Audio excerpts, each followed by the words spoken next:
je reviens sur la question de l'astrobiographie, ou de l'astro-autobiographie, si on veut, parfois.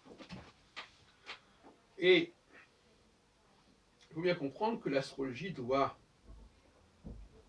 limiter ses ambitions au niveau quantitatif et au contraire les augmenter au niveau qualitatif.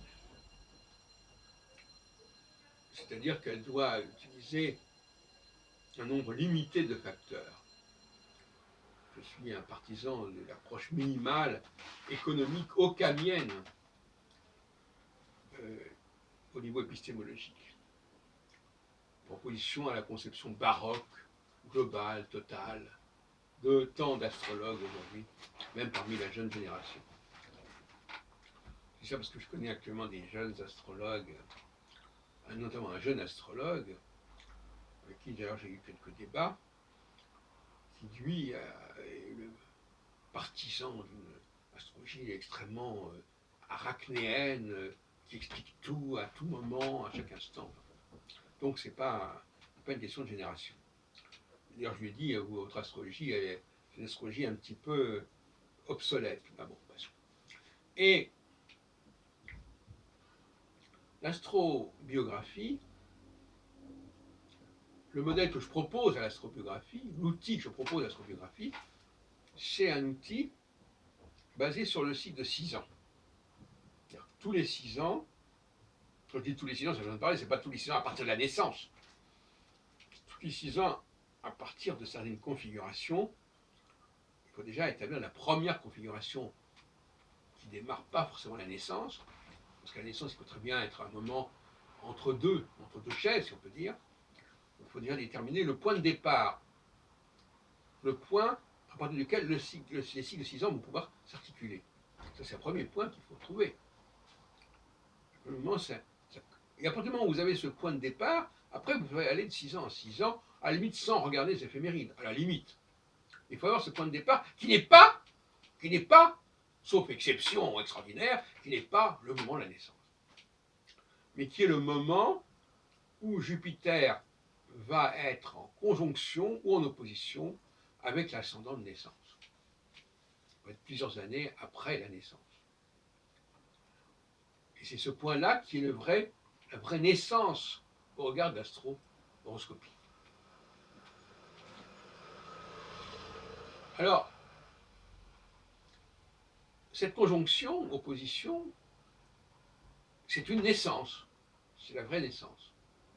C'est une première naissance d'un cycle qui va durer 6 ans.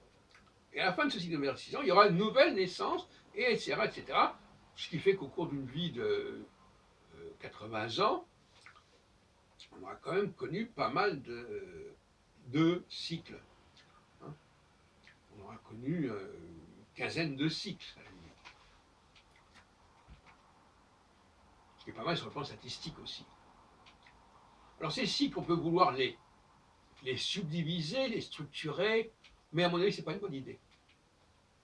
Hein, l'idée de vouloir diviser le cycle de Jupiter en 12 signes zodiacaux, ou je ne sais pas quoi, ça ne tient pas debout. Non, il faut trouver le point de départ et comprendre que, alors ce sont des cycles qui sont uniquement pour les leaders, pour ceux qui organisent leur vie justement de cette façon, consciemment ou inconsciemment d'ailleurs, bien sûr. On s'aperçoit que lors de la conjonction ou opposition, parce que pour moi, pourquoi je dis le cycle de 6 ans, parce que je divise le cycle de 12 ans de Jupiter en deux. Voilà, pas compliqué. Mais 6, c'est aussi un chiffre important par ailleurs, c'est le système sexagésimal, etc., qui marque encore notre façon de compter l'heure. Division en 60 minutes, etc. Et puis les 12 heures de 70 heures.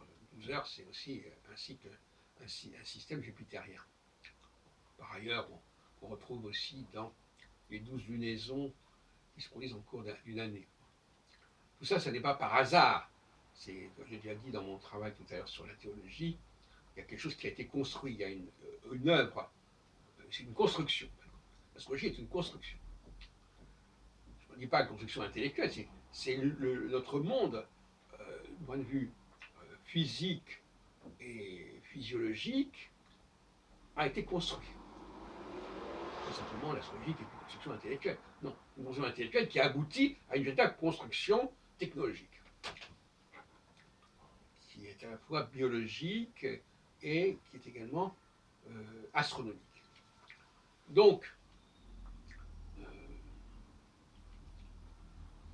il faut donc débusquer, évidemment, il ne faut pas dire simplement je prends la première conjonction ou opposition qui a lieu dans la vie de la personne.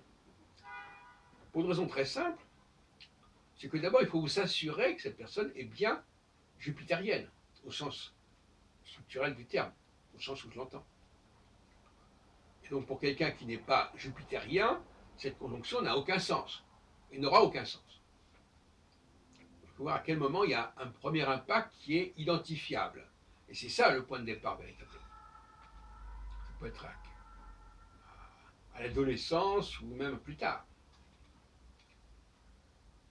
Et cette conjonction, opposition, elle est l'occasion de redémarrer quelque chose, de démarrer quelque chose d'autre, d'explorer quelque chose d'autre.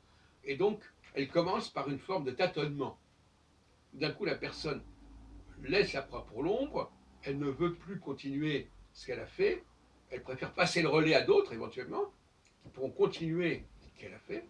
Alors ce sont des gens qui ne sont pas forcément des leaders, ce sont des gens qui vont prendre le relais, prendre le flambeau. Complémentarité. Ils se déchargent sur d'autres personnes, ils disent voilà, moi, sur ce sujet-là, moi j'en ai assez, je me décharge sur quelqu'un d'autre, et moi je passe à autre chose.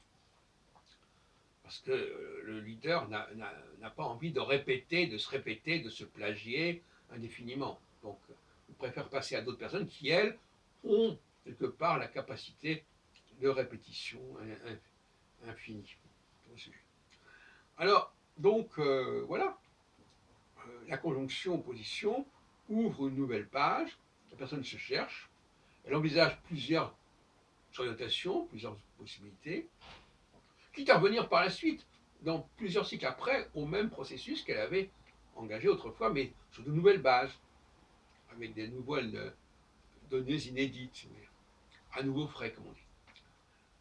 Donc, il faut voir ça.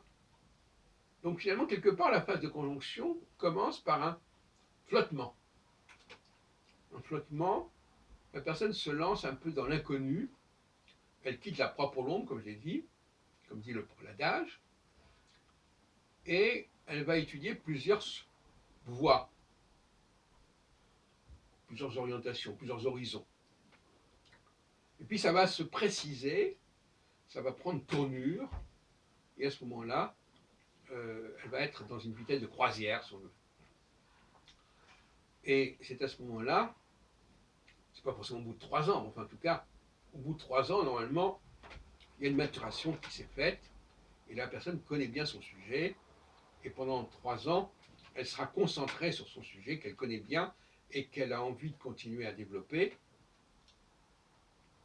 Et après, il y aura une nouvelle phase de conjonction, qui va être une phase critique, où elle n'aura plus envie de continuer, et elle ne saura pas non plus tout à fait où elle veut aller.